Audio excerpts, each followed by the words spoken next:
상식적으로 이해가 돼야 될 거 아닙니까? 뇌물을 갖다 바쳤잖아요. 근데 청탁을 바로 안 했다는 거예요.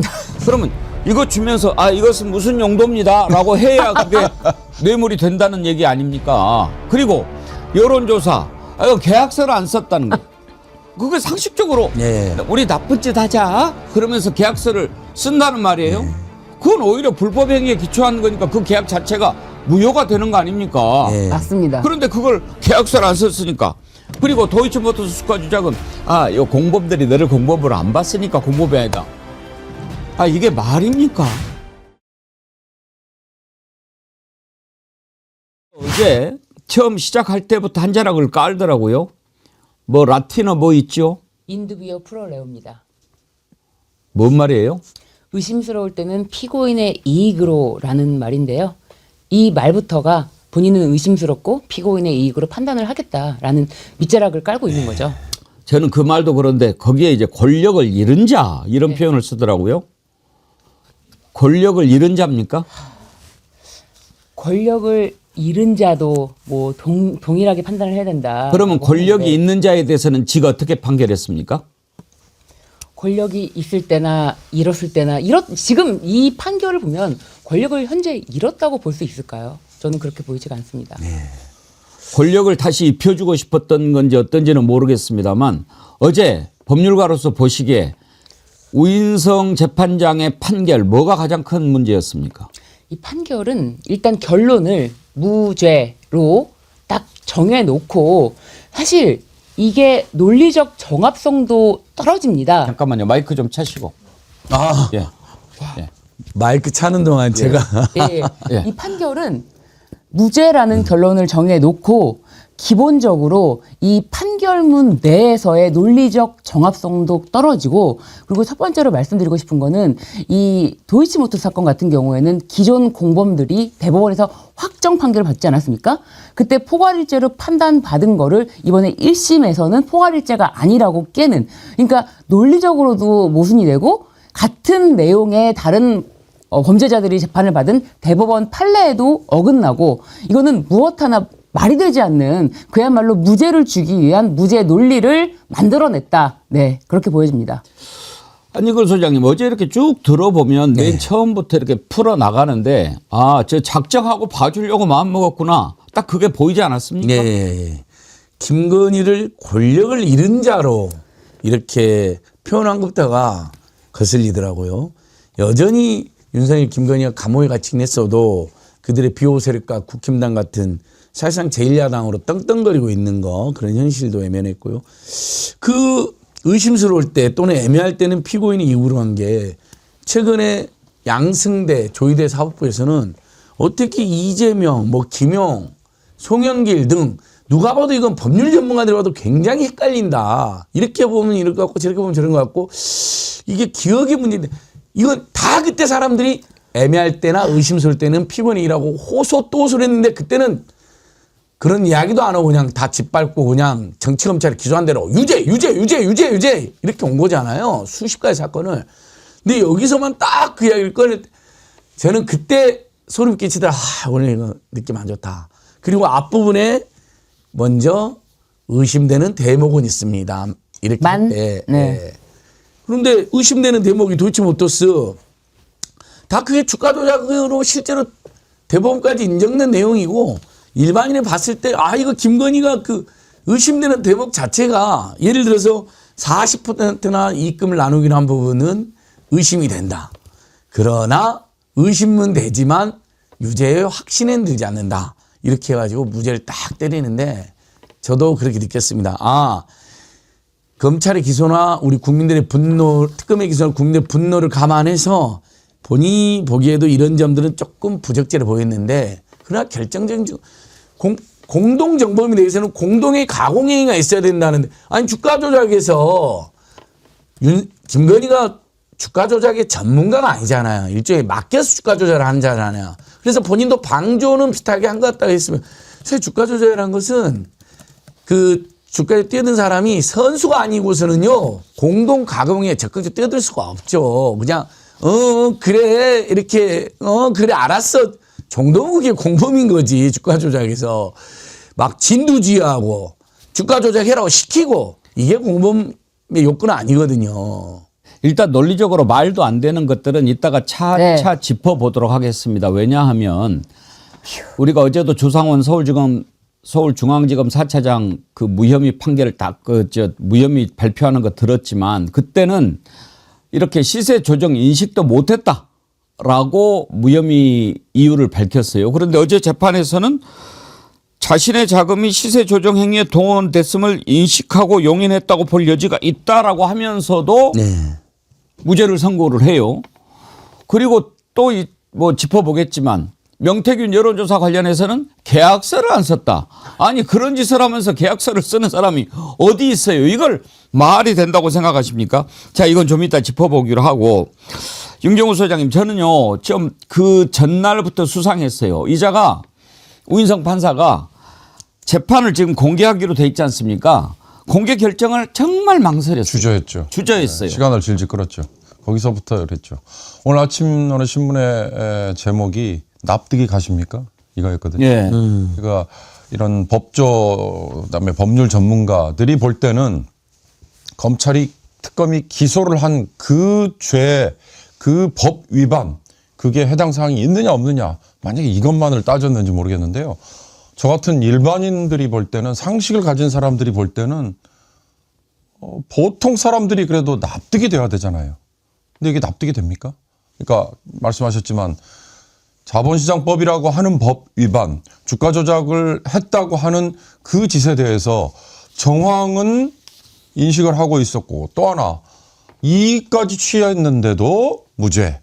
이게 납득이 되십니까? 그러니까 그런 점에서 이 법이라는 게요. 법이라는 게 그 시대 상황과 다수의 일반 집단지성이 생각을 함께 하는 쪽으로 가주지 못하면 그럼 완전 따로 노는 거잖아요.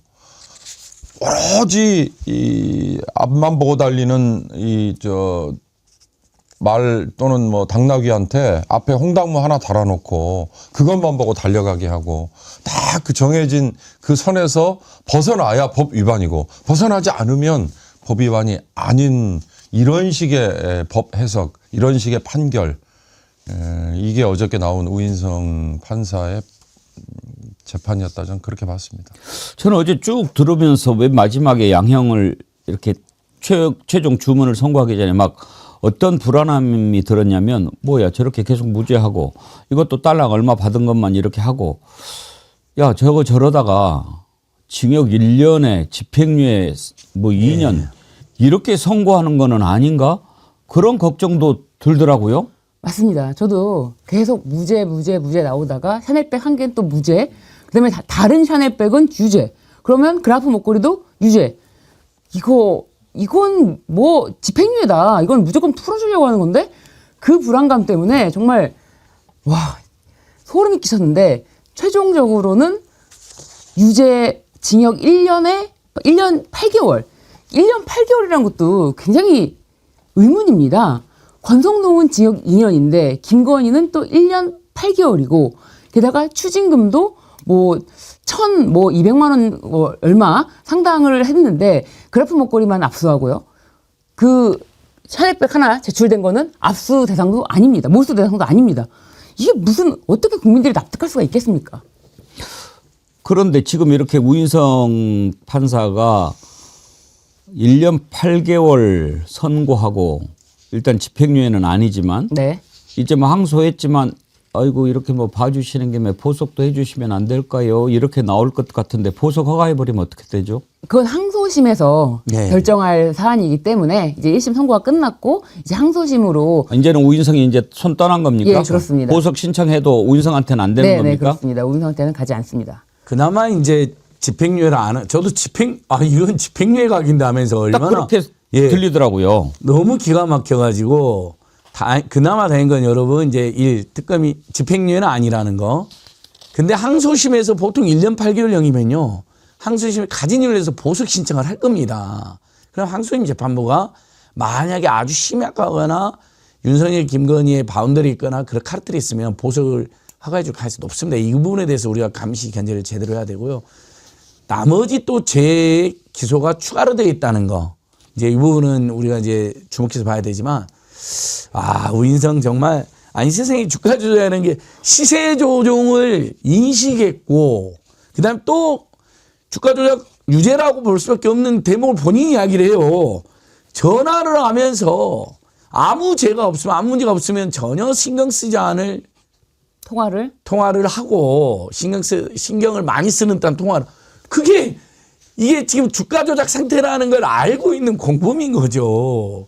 그러니까 이 사람은 김건희가 막 주도하고 공범들끼리 야 우린 공범이야 결의해야지 주가 조작 공범이라는 식으로 말하는 그런 주가 조작 공범이 어디 있습니까? 공범 중에도 주도적 공범이 있고 좀 알면서 대충 이렇게 따르면서 같이 가다 하는 공범도 있는 것이죠. 국민들은 다 그렇게 알고 있는데 얘는 방조 정도 되는 거기 때문에 공범은 아니다. 이런 저는 정말 그 대목에서 제가 소리를 질렀습니다. 열받아가지고.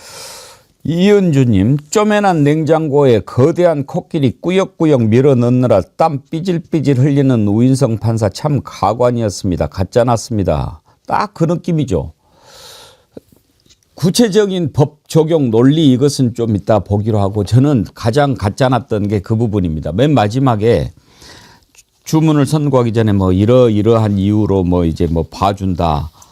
지난번에도 뭐 초범 이야기에서 우리가 참 우습지 않았습니까? 그런데 이번에 뭐 그 깎아준 이유를 금품 수수를 피고인이 먼저 요구한 바도 없고 그다음에 뭐 뒤늦게나마 가방 등을 공여받은 자신의 사려 깊지 못한 행동에 대하여 일부 자책하며 반성하고 있고 별다른 범죄 전력이 없고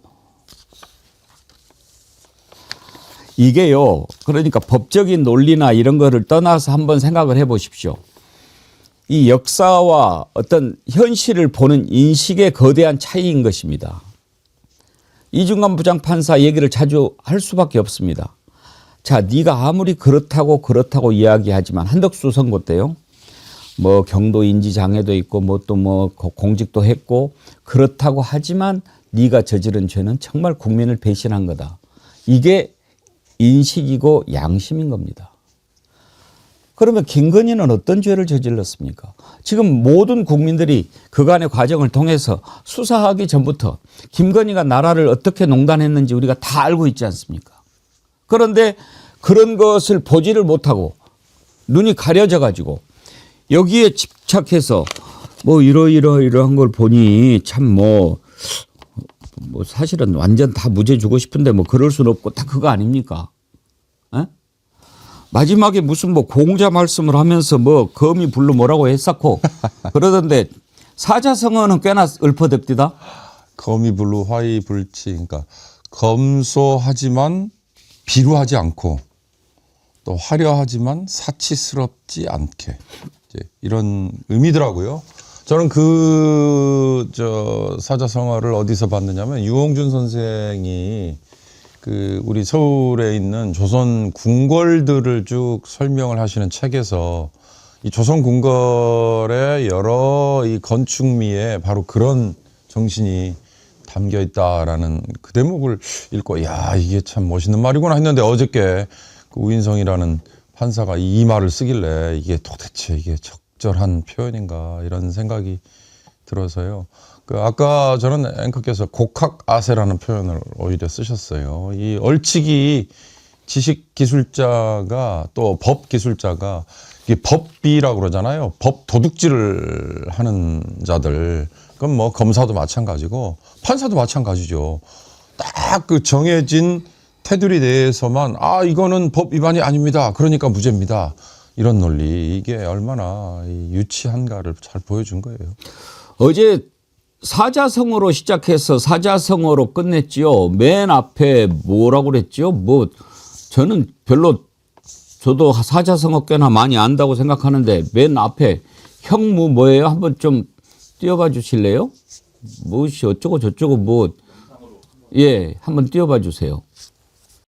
옛말에 형무등급 그리고 추무리불량이라는 말이 있습니다. 법의 적용에는 그 적용을 받는 사람이 권력자이든 아니면 권력을 잃은 자이든 예외나 차별이 없어야 합니다.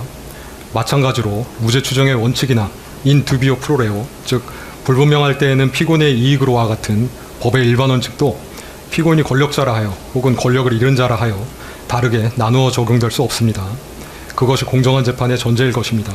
거미불로 화이불치라는 말처럼 굳이 값비싼 재물을 두르지 않더라도 검소하게 품위를 유지할 수 있습니다. 참 공허합니다. 그러니까 나 공부 많이 했거든. 그건데 그런 말은 전혀 울림을 주지 못합니다. 말을 쉽게 하더라도 그 말이 상식에 맞아야 국민들의 가슴을 울리는 거지. 뭐가 어쩌고 저쩌고 뭐 주저리 읊어댑니까? 어? 저 말을 하는데 오른쪽에 있는 변호사가 저 대가리 끄덕끄덕끄덕 하던데 됐다 됐어 먹혔어 다 그런 느낌이더군요.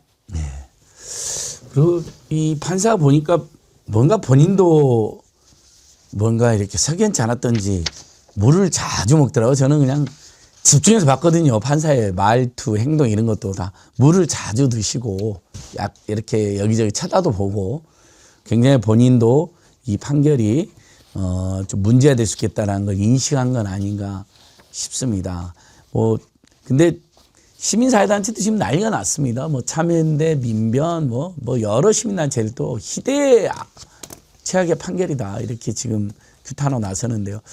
아니 이런 뭐 그 이진관 부장판사 같은 경우도 대부분 유죄로 하되 한두 개 정도 뭐 도저히 이제 이것은 유죄로 인정하기가 어려워서 이런 경우는 있을 수 있다고 보는데 여기는 다 무죄로 작정하고 정말 받은 것이 온 국민이 봐버린 것만 딱 해서 마치 본인이 그러나 엄격한 판결인 것처럼 화이불로 그 이야기 딱 하나 해놓고 그 지적을 끝냈다는 거죠. 근데 김건희가 먼저 요구하지 않았던 것도 여러분, 자, 김건희가 명품을 좋아한다는 이야기를 대놓고 지들이 합니다. 그것은 먼저 요구한 거는 다름없죠. 그 다음에 반성, 끝까지 거짓말하고 단 한 번도 반성한 적이 없습니다. 마지막에 억지로 무리를 일으켰다라는 억지 사과를 했는데 그건 제대로 된 사과나 반성이 아니라 보통 재판부로 하면 그것을 제대로 된 반성을 볼 수 없다라고 지적을 해야 됩니다. 죄가 없다라는 대목에서 가장 형식적 전과가 없는지 모르지만 이미 너무나 많은 사회적 무리를 일으켜서 그 판사도 다 할 텐데 그걸 에세이 면에서 형식적으로 전과가 없으니까 1년 8개월로. 아유. 도대체 우인성 저자가 어떤 자인가 궁금해서 한번 찾아봤어요. 그랬더니 1974년생, 충청북도 청주시 출생, 서울대학교 법과대학, 서울대학교 대학원, 사법시험 합격, 사법연수원 수료. 그런데 거기 판결을 보니까요. 1심에서 우리가 납득할 수 없는 이유로 무죄를 선고했다가 2심에서 유죄로 바뀐 사례가 꽤 많더군요. 대표적인 게 그 가세연에서 강용식이죠. 네, 이재명 강용석이요. 강용석이 이재명 소년원 출신 의혹 제기. 뭐 소년원 다녔다, 공장을 다니던 시절에 범죄를 저질렀다 막 이런 얘기를 했었는데 네. 이걸 무죄로 네. 판결을 했어요. 그러니까 이제 가세연에 나와서 이제 강용석과 김세희가 여러 가지 말을 했는데 여러 가지 발언 중에서도 다 끊어서 봤거든요. 예를 들면 대선 기간 2021년에 대통령이 또 불륜녀가 있고 혼외자가 있다. 그리고 이로 인해서 부부싸움을 해서 김혜경 여사를 다치게 했고 과거에는 소년원을 다녔다. 이 세 가지를 끊어서 그중에서 소년원을 다녔다. 이 부분에 대해서는 무죄다. 이거는 단순한 의혹 제기일 뿐이지 사실 적시가 없다라고 해서 무죄를 줬습니다.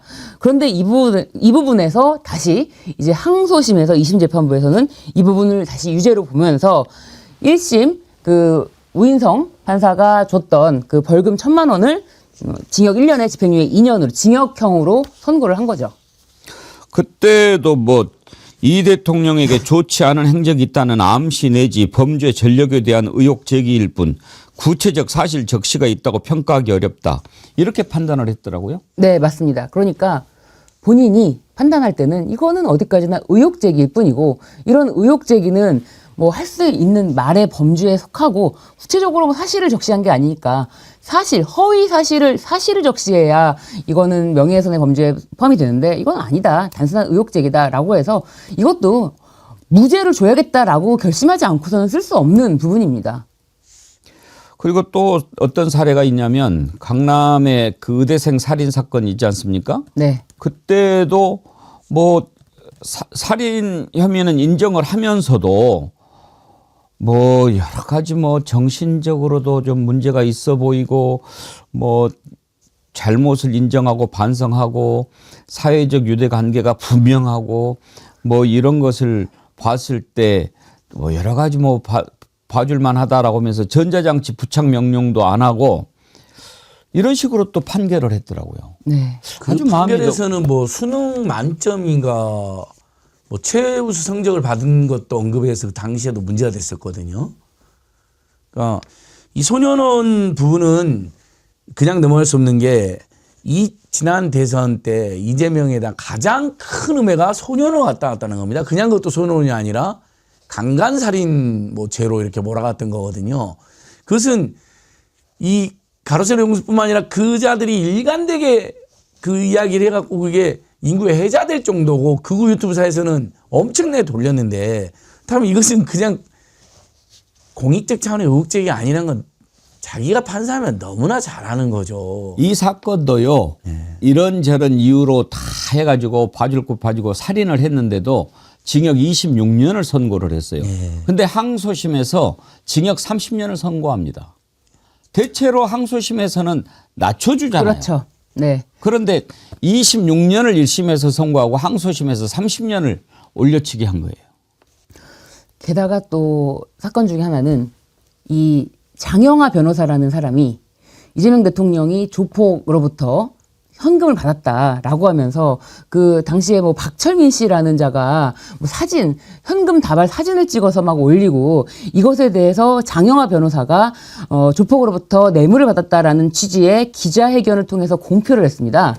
근데 이 사건에서도 우인성 판사가 무죄를 줬는데 항소심에서는 이것은 이재명 후보가 뇌물을 받았다는 사실은 정치적 생명이 걸릴 정도로 중요한 문제인데 어떤 검증도 거치지 않고 객관적 증거도 없이 기자회견을 강행했다. 그렇기 때문에 이 사건도 유죄로 바꾼 사건이 있었습니다. 심지어 하여튼지 뭐 이런 것 저런 것 다 해서 우리가 여러 개 볼 거 없이 너는 아주 봐주려고 마음먹었구나 이런 생각이 딱 드는 네. 전형적인 판결이었어요. 그 아까 제가 법비, 법 도둑놈 이런 표현 써도 되죠. 법 기술자 이런 말을 했는데요. 이 우인성이라는 판사가 딱 저런 판결을 내리도록 어떻게 보면 특검이 약간 좀 이 기소할 때 죄목 적용이라든가 이런 거에서 좀 접근이 잘못된 측면도 좀 지적이 좀 돼야 될 것 같다는 생각이 들어요. 예를 들어서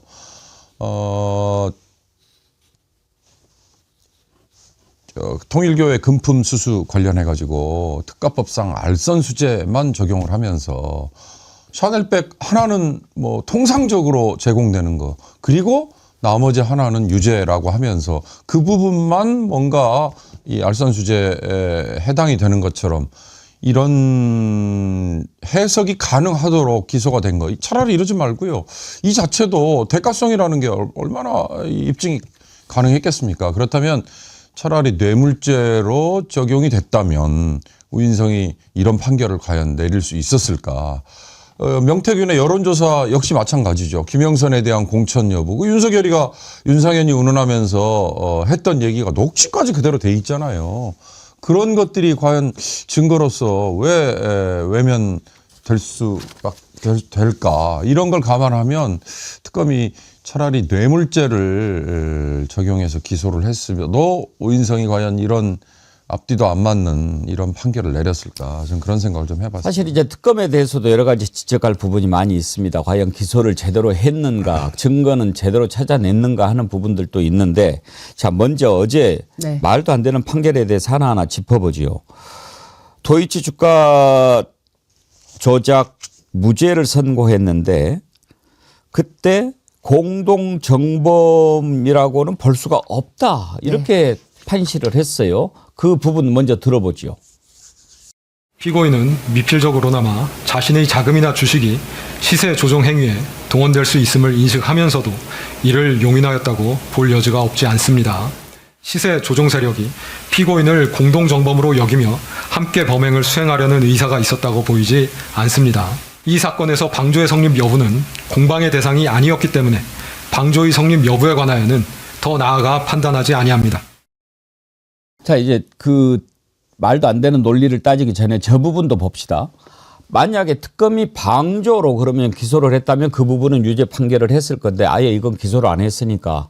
자, 그러면 어땠습니까? 지난번에 한덕수 재판 때 이중관 부장판사 내란 우두머리 방조 혐의로 기소를 했는데 이것은 잘못하면 법적으로 성립이 안 될 수 있으니까 내란 주요 임무 종사로 공소장을 변경해라라고 요청을 했어요.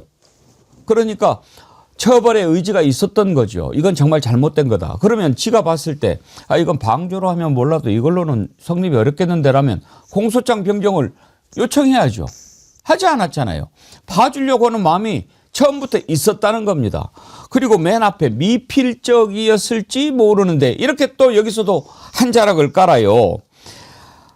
심지어 이 도이치모터스 주가 조작 의혹을 초기에 수사했던 검사도 이거는 부당한 판결이라고 비판을 했어요. 김태훈 대전고검장인데 이 공범들을 수사해서 구속 기소한 1차 수사팀 일원으로서 이번 판결에 대한 의견을 밝힌다. 이것은 기존 판결 취지 공동정범 포괄 일죄 관련 법리에 비춰서 부당하다. 이렇게 지적을 했더라고요. 네, 맞습니다. 이게 포괄일죄 가담한 일부만 가담한 공범이라 할지라도 본인의 범행 종료 시기가 아닌 가담한 포괄일죄 범행 전체 종료 시점부터 공소시효가 기산이 되는데 그런데 이 사건에서는 2010년 10월부터 2011년 1월 행위를 분리해서 시효가 도과됐다고 판단했기 때문에 이거는 기존 대법원 판례 그리고 기존 법리에도 반하는 판결입니다. 네. 방금 그 판사가 읽은 것 중에 아마 제일 황당하다고 국민들이 생각했던 게 그 권오수 등 주가 조작 일당이 김건희를 공범으로 여기지 않았다. 아니 그러니까 이 권오수랑 김건희는 완전 특수관계죠. 그것은 김건희 녹취록에도 가족 같은 관계라고 이미 나옵니다. 그러니까 아주 내밀하게 예를 들면 문서 같은 거로 주가 조작 우리는 공동을 한다 이렇게 문서를 남겨놓는 사람이 어디 있겠습니까? 따로 만나고 너는 돈을 대 우리가 확 벌게 해줄 테니까. 그래서 검찰 여기 특검은 8억이라고 됐지만 검찰이 원래 수사 기록에는 23억을 이득을 본 거로 돼 있는데 김관희 최은순이 그걸 공범이라고 여기지 않았다. 어떻게 그렇게 자기가 뇌피셜로 단정을 합니까? 하는 행동이 시세 조정이 있는 걸 알고 수시로 소통을 하고 장기간 그것도 계속 주가 조정했으면 그것은 공범으로 여기인가 상관없이 둘이 공범이니까 그런 짓을 하는. 그래서 무엇보다도 공범이라는 증거가 나오지 않았습니까? 내가 가장 우려하는 것은 우리만 달려들어가고 김건희만 빠지는 것이다. 그렇죠. 김건희도 핵심 멤버인데 아니지. 네. 김건희가 핵심 멤버인데 우리는 사실 핵심 멤버도 아니잖아. 우리만 달려들어가고 김건희가 빠지는 게 내가 가장 우려하는 것이다라는 그 도이치모터스 주포의 편지가 자필 편지가 공개되지 않았습니까? 그렇다면 어떻게 주범이 김건희를 언급하지 않았다고 할 수가 있습니까? 아니 증거가 하나 둘이 아니지 않습니까? 네, 지금 맞습니다. 김건희 도이치모터스 주가 조작은 시간이 워낙 지나가 버려서 그렇지 맨 처음부터 김건희가 깊숙이 개입됐다라고 하는 게 그 다음에 수사 과정에서도 다 나왔잖아요. 그런 증거들을 다 모른 채 하고 뭐 이렇게 보니까 뭐 적극적으로 한 것 같지가 않다라고 하면서 무죄를 준다. 그러니까 우인성 재판장 입장에서는 그 진술을 했다 하더라도 본 법정에 나와서 진술을 하지 않았다. 이렇게 이야기를 하고 있는 거예요. 아니 어떻게 모든 정황이 김건희가 주범이라는 걸 가리키고 있음에도 본인 앞에서 들은 내용이 없다.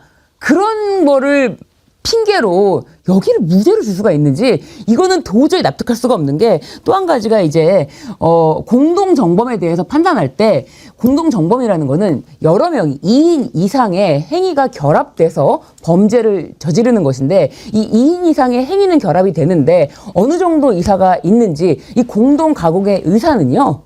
순차적으로도 가능하고요. 암묵적으로도 가능합니다. 그리고 이 공동 범행에 대해서 모든 행위를 다 하나씩 다 할 수가 없으니까 일부씩 역할을 분담해서 일부만 하더라도 그 전체 범죄로 책임을 지게 하는 것이 바로 공동 정범이라는 법리인데 이거를 정면으로 반박한 것입니다. 공소시효 관련해서도 김건희 주가 조작이 이루어졌던 2010년 10월부터 네. 11년 1월까지를 네. 쭉 띄어내가지고 네. 맞습니다. 공소시효가 지났다. 이 논리도 앞뒤가 안 맞는 거잖아요. 이게 망측합니다. 김광호 님이요. 고향 목포에 계시는 80 넘은 어머님이 어제 판결을 보고 이렇게 말씀하시네요. 예전 목포역 지게꾼도 눈 감고 돌을 던져도 저보다는 더 공정한 판결한다. 쌀밥 먹고 사는 놈은 아니다. AI 판사 도입이 시급합니다. 슈퍼챗도 함께 보내주셨는데 감사합니다. 참 훌륭하신 어머님이시네요. 쌀밥 먹고 사는 놈은 아니다. AI가 판결을 해도 이렇게 하지는 않을 겁니다. 그래서 법관에 대해서 여러분들이 우리가 평가를 해야 된다 그런 말씀 하시잖아요. 그런데 법관 평가 자체를 변호사들한테 맡기고 있거든요. 그렇다면 이 우인성 판사에 대한 평가가 어땠을까요? 우수 법관으로 선정됐습니다. 어떻게 재판을 진행했는데 우수 법관으로 선정됐느냐. 우인성 판사는 충실한 심리를 했고 예단을 드러내지 않는 공정한 재판을 진행했고 충분한 입증 기회를 제공했으며 합리적이고 상세한 설명, 경청과 공감이 높은 아주 훌륭한 판사로 변호사들한테 우수 법관으로 선정이 됐다. 이 말씀입니다. 그러니까 이렇게 무죄를 주니까 변호사들은 훌륭하신 법관, 우리 의뢰인한테 무죄를 줬지 하면서 이렇게 표를 주는 거예요. 국민한테 공감하는 게 아니고 조의대한테 공감하는 거죠. 물텀벅님, 어차피 풀어줄 결심의 판결문이니 해석은 무의미하고 이제는 저런 걸 어떻게 처리할지 고민해야 합니다. 맞습니다. 그렇죠. 그것 참 어르신 지적인데 그래도 따질 거 하나 더 따져봅시다. 어제 반면 교사 이런 얘기까지 하면서 너는 이러이러한 잘못을 저질렀는데 그런 자리에 있어서 그렇게 하면 되겠느냐라고 비교적 준엄한 공자 말씀을 했어요. 그러면서도 이런 얘기를 했어요. 저는 그 이야기 하면서 더군다나 김건희가 온갖 뇌물을 받아 챙기면서 어떻게 했습니까? 정말 상상도 할 수 없는 일을 저질렀지 않습니까? 자기 받은 목걸이 이거 감추려고 모조품이다라고 얘기하고 모조품을 만들어서 그걸 아주 무슨 오빠의 장 이런 데다가 숨겨놓고 그걸 딱 찾아내게 해가지고 그렇게 힘들게 찾았는데 모조품이네 라고까지 그런 작전을 쓴 사악하고 간악한 자 아닙니까? 그렇게 증거인멸 시도를 하고 또 유경옥 행정관한테 이렇게 했다고 좀 거짓말을 해. 이렇게까지 지시를 했어요. 그거는 어떻게 봐야 됩니까? 그런 것을 지시를 했는데도 그건 그럴 수 있습니까? 그 부분 한번 들어보시죠. 권력에 대한 금권의 접근은 다반사일 수 있습니다. 그렇기 때문에 지위가 높을수록 이를 의식적으로 경계해야 합니다. 그런데 피고인은 자신의 지위를 영리 추구의 수단으로 오용하였습니다. 영부인은 대통령의 가장 가까운 곳에서 대통령에게 지대한 영향을 미칠 수 있고 대통령과 함께 나라를 대표하는 상징적인 존재입니다. 그에 걸맞은 처신이 필요하고 피고인은 금품의 수수 관련하여 금품의 전달에 관여한 주변인들에게 허위 진술을 지시하기도 하였습니다. 이렇게까지 해놓고 그거를 봐준다.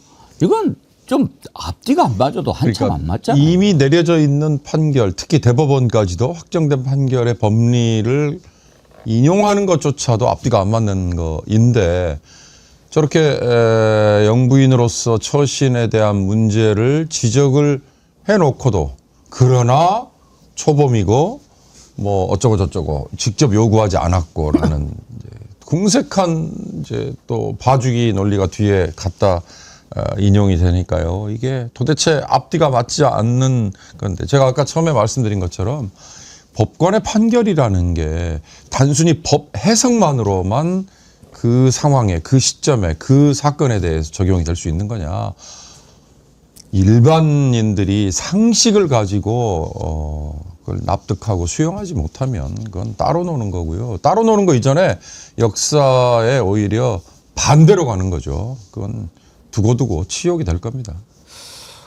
호리노님, 어제 김건희 판결 내린 자가 국민들을 우롱하는데 민주당은 말로만 떠들지 말고 빨리 조치를 취해라 그러셨는데요.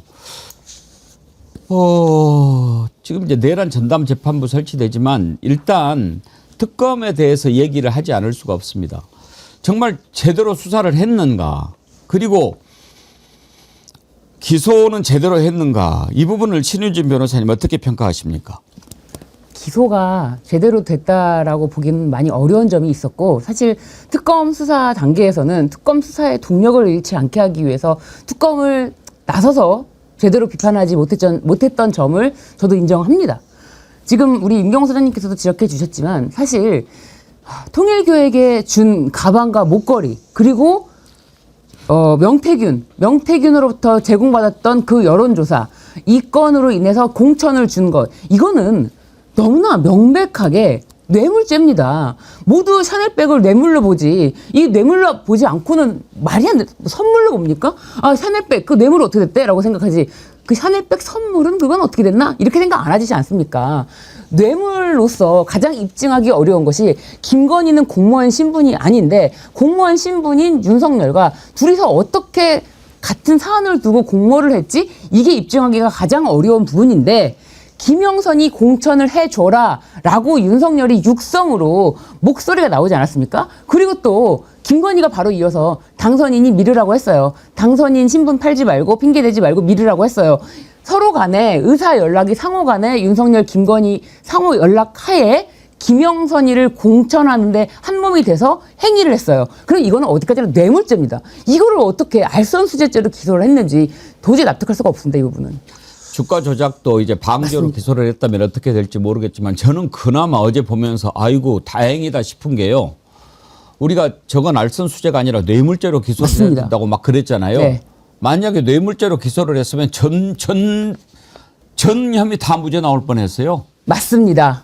오히려. 네, 오히려. 왜냐하면 제가 오히려 반대를 지금 이 해서 우인석 논리로 따지면 공직자가 아닌데 뭐 맞습니다. 뇌물죄가 어떻게 더 성립이 쉽죠. 되느냐. 이것도 무죄다. 대가성이 입증이 안 된다. 그렇죠. 그렇게- 아니 공직자 뇌물은 공직자가 해야 공직자에게 되니까. 해당되는 근데 이제 박근혜 최순실 법리에서 경제 공동체인 경우에는 그런 이제 거를 따질 자가 그치. 아니라니까. 그러니까 아니죠. 그걸 안 따지면서 정말. 이렇게 했을 것 같아요.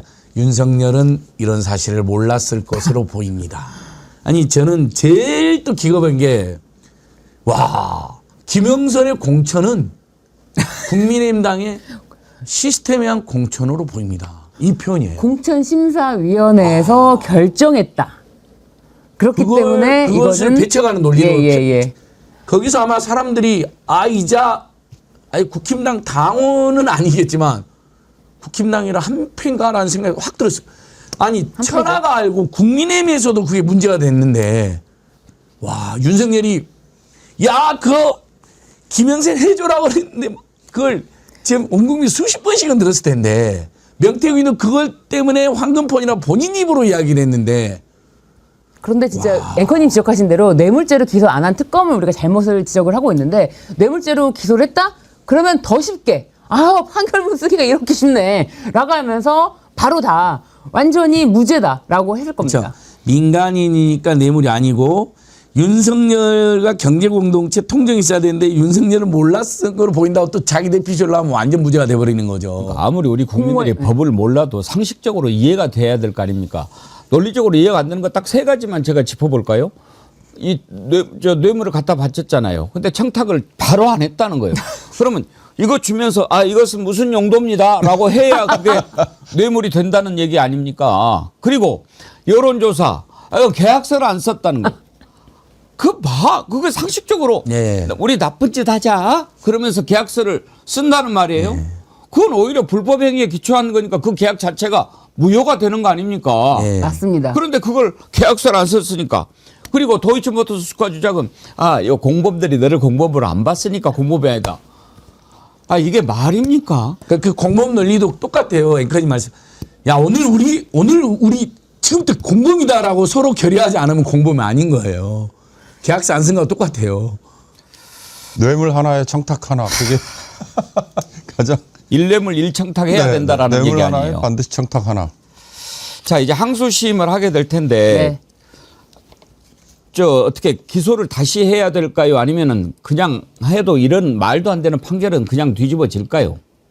지금 앵커님께서 세 가지 이 판결의 문제를 세 가지를 정확하게 지적해 주셨는데 이게 정말 너무 쉽게 들리지 않습니까? 너무 쉽게 이 판결을 뒤집을 수 있는 요소가 너무 많고요. 이것에 대해서 공소장 변경 같은 행위는 뭐 추가적으로 있을 수 있을 거라고 봅니다. 사실상 공소 사실의 동일성이 기준입니다. 공소장을 변경할 때 갑자기 생뚱맞은 거를 하는 게 아니고 이 행위 사실은 기초로 하되 법리 적용을 다른 걸로 넣으면은 공소장 변경이 되는 건데요. 저는 뭐 추가적으로 우리가 원하는 뇌물죄라든지 이런 것도 공소장 변경을 통해서 넣을 수가 있다고 보여지고 앵커님의 간명한 논리에 의해서도 이 판결은 쉽게 뒤집어질 수 있다고 저는 생각합니다.